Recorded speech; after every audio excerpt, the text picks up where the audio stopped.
Hello po mga kapraps. Ito yung property na i-offer ko sa inyo ngayon. Ang sukat po nito ay 3 hectares. At ito po ay tabi lang ng mismong kalsada. Tara, dito muna tayo sa kalsada mga kapraps. Yan, ito na po mismo ang barangay road. So pag diniretso natin yan, marami pa dyang mga barangay. At ito natatagpuan natin sa bayan ng Cavinti, Laguna. Ito naman po, ang direksyon na to ay papunta sa highway. Pag tayo po ay kakaliwa, pag nasa highway na tayo, papunta yan sa town proper ng Cavinti. Tapos sa kanan naman po, papunta naman sa Pagsanhan, Lumban, papuntang Santa Cruz. Yan, tapos ang property ay may bakod na po siya na barbed wire. Tara, pasok tayo. Meron na ang linya ng kuryente at meron na ring access dito ng tubig. Bali, hindi siya ganun kadaming mga tanim na mga puno mga kapraps. Pero meron naman siyang mga tanim. Ang ganda lang niya kasi tingnan mo. Ang lupa ay nababalot na po siya ng Carabao grass. Tapos ang dito sa may gilid na to, ang bakod niya ay may poste na mga sementadong poste. Tara, ikot tayo dito. Medyo malawak po ito mga kapraps kasi 3 hektarya nga. Samahan nyo lang po ako sa paglilibot. Ayan, may mga tanim siya na puno. Tapos may mga kawayan sa gilid. Pero pine tree, ang ganda ng pine tree. Ito pala mga kapraps ay katabi ng Hampston dito po sa Cavinti. Yung golf course mga kapraps, tabing-tabi lang po itong property. May mga tanim siya na mga santol. Ito mga santol po yan. Ito hindi ko alam kung anong puno ito. So baka alam nyo po, i-comment nyo lang po sa comment section mga kapraps. Ito yung bunga niya. Yan. Yung puno na yan, ito yung bunga niya.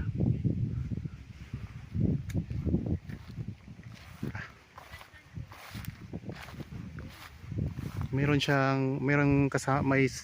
ditong meron ditong kubo sa loob. Yan. Tapos ito yung puno ng pine tree.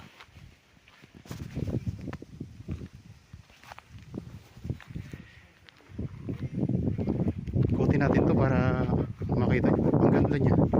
Ang aliwalas ng klima dito mga kapraps. Hindi ganun kadaming puno. Maaliwalas siya.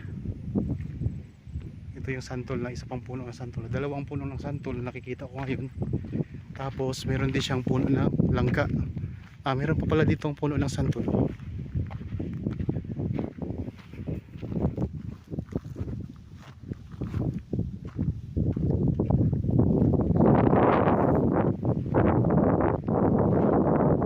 Dito tayo sa may taas na part.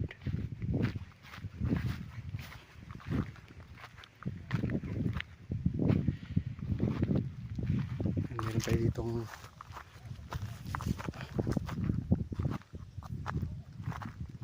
parang maliit na bundok.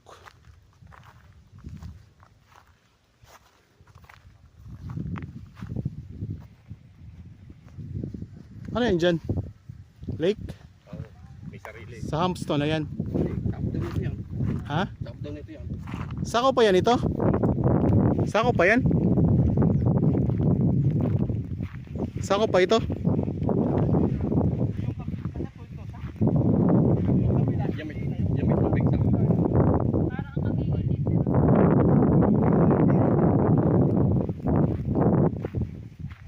Ang ganda oh. Saan ang lusot ng tubig na yan kuya? Saan ang lusot ng tubig? Stuck lang yan dyan? Stuck lang yan dyan? hindi mo nilulusot pa yan dyan. Tinatin natin. Kasi hindi talaga sapol talaga yan. Yan Ganda dyan, dito sa dalam mga dyan. Tumatagas yan dyan. Kapal yan. Yun yung Hampston. Oo. Yun ang Hampston mga Mga kapraps. natabunan na yung iba, yung lake dyan ay yung mga pang ano. Ibig sabihin may lake talaga siya. Oo. Maliit na lake. Ang ganda. Ayan po, sabi niya. Ganda to gawin subdivision. Hmm. Mga kapraps, ang ganda nito. Ha? Ikot ko lang ang camera. So yun yung pinakadulo sa likuran. Tapos meron siyang maliit na lake mga kapraps. Tingnan nyo. Ang boundary nito hanggang doon sa gilid, sa likod. Ang boundary nito, yun. Yung pinakadulo. Hindi, yun nga ang boundary. Yung tubig.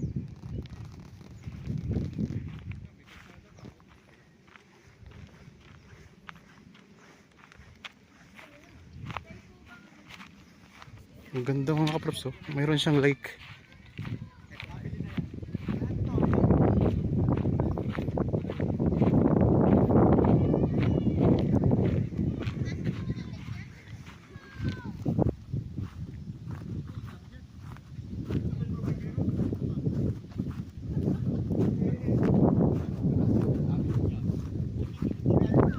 Okay, sa mga interested po sa property, kontakin nyo lang po kami sa mga contact details na nandyan sa inyong mga screen. Meron tayong Viber, cellphone number, Facebook Messenger at saka WhatsApp mga kaprops. Yan, ito yung pinaka boundary nya, itong lake na to. Yan, may tanim, may puno din ng ipilipil.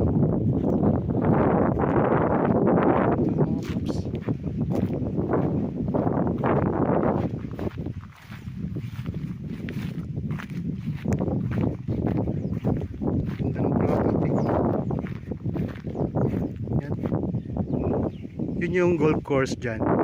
Yun yung Hamston. So tabi-tabi lang po tayo ng Hamston mga kaprops.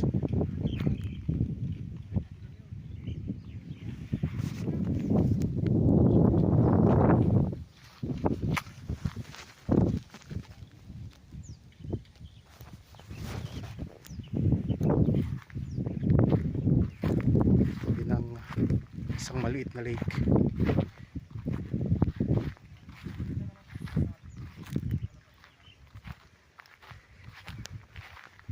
Bali ang buong sukat ng property ay 3 hectares ang buong sukat. Diyan may mga, sa part na yan may mga puno ng, may mga tanim ng mga puno.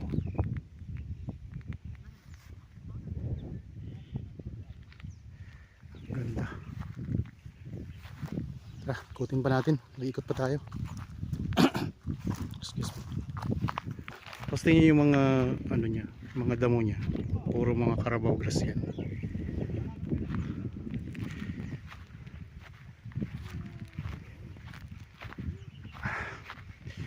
Mapapagod tayo mga kaprap sa kakaikot nito.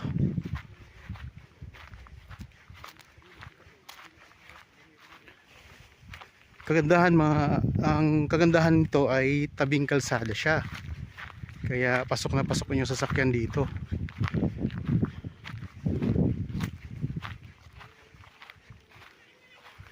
Ito yung pinaka boundary. Pag ganun, akyat. Akyat naman tayo dito. Yan, medyo dito ay medyo may pa-slope. Ito pa-slope to na part. Pagdating natin sa taas, bibidyohan natin, ikot natin ang camera mamaya pag sa taas tayo.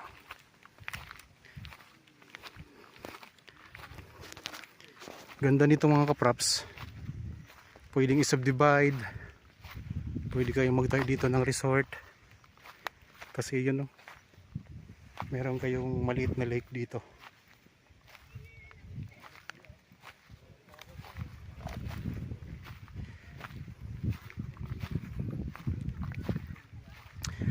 Tapos ang ganda niya kasi may mga mountain view sa palibot. Ayan, oh. Tanungan natin yung Mount Banahaw, eh. Ikot ko lang ang camera.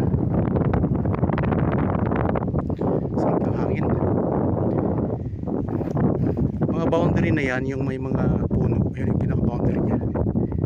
So simula doon, ayun ang kalsada, doon tayo galing kanina.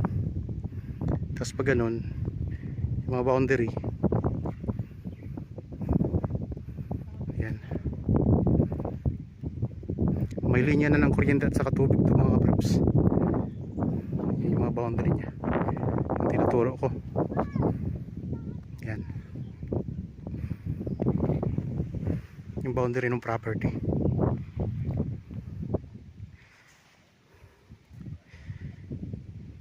Ganda. Pwede naman kayo dito magtanim ng mga punong kahoy, mga prutas, depende sa inyo kung anong gusto nyo itanim. Puntahan natin ang likurang bahagi nitong property.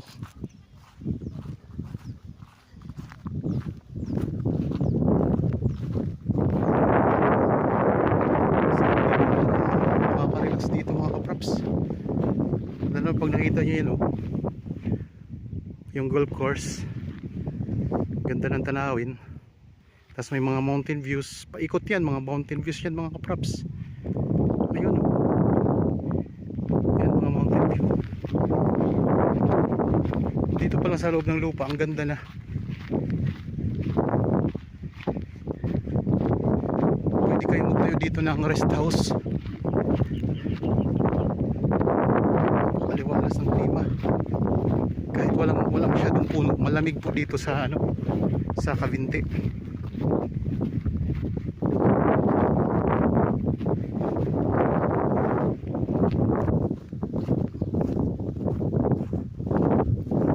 Pwede talaga tong develop, pwede tayo ng resort mga kapraps.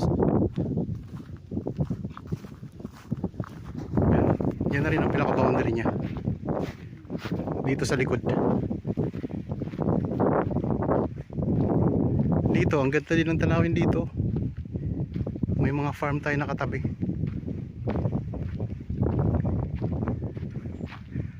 Wow, ganda.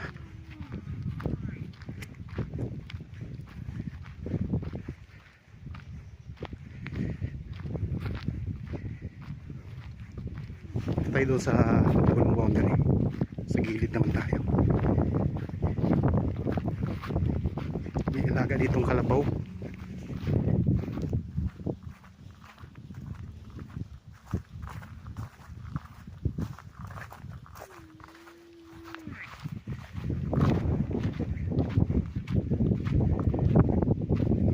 May maliit na kalabaw takbo.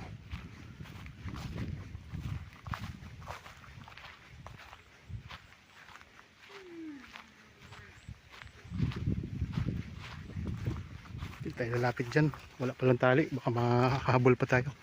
Dito tayo sa may gilid banda. So inikot ko lang po ang boundary mga props itong property.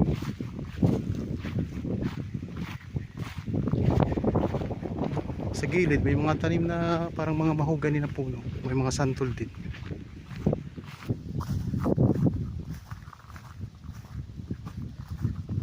Yung pinaka-boundary niya. Tingnan nyo, kinuha lang siya ng mga Carabao grass. Mga kumuha siguro dito para itanim.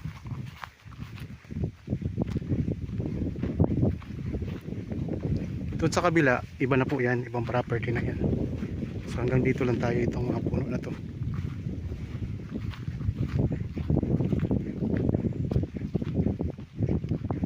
Yan. Ito yung boundary niya.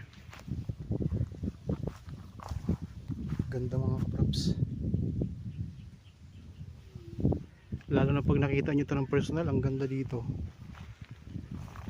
Tapos nandyan sa gitna yung rest house ninyo, nakatayo dyan sa may bandang puno. Best, ang ganda. Ang iba pang detalye nito ay mababasa nyo po sa description box. Nandun po lahat ng detalye. Tapos kung may mga may mga katanungan pa kayo na wala dyan sa description box, pwede nyo kaming tawagan, kontakin, text o kaya i-chat para malaman nyo po ang iba pang detalye na inyong gustong alamin sa property. Yan, may puno din dito na yung pinakita ko kanina, dali ko alam kung anong pangalan, anong tawag. Yan, ang daming bunga niya.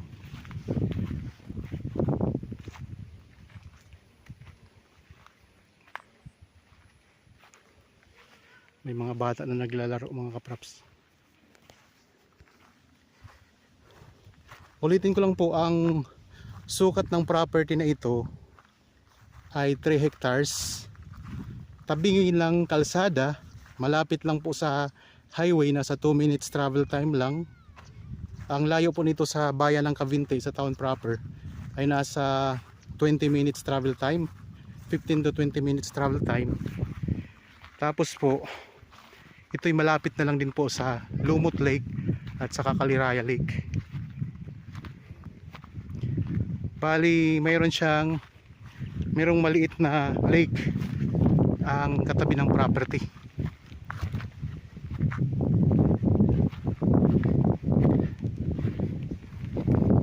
At ang ganda mga kaprops kasi may mga mountain views tayong matatanaw sa palibot.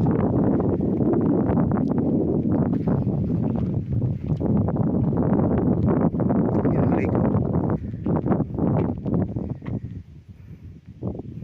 Tapos tingnan nyo ang mga bundok tanaw natin dito. Humpstone.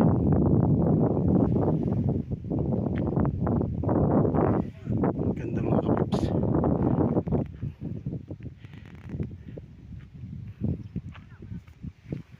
Although wala siya gaano mga puno, pero ang ganda niya. Kasi ang lupa balot na ng Carabao grass. Tapos yan lang po ang barangay road. Yan yung pinakaharapan ng property. Ito yung right side, may lake. Tapos ito naman po ang left side mga kapraps, may mga puno na boundary. Okay, sana nagustuhan nyo po ang property na in-offer ko sa inyo ngayon. Sa mga bago pa lang po sa aking channel at napadaan lang po dito sa aking channel, huwag nyo pong kalimutang mag-subscribe at pindutin na rin po ang notification bell para maging updated kayo sa mga bagong property na i-offer namin. Maraming salamat po, lagi tayong mag-iingat at God bless po sa ating lahat mga kapraps.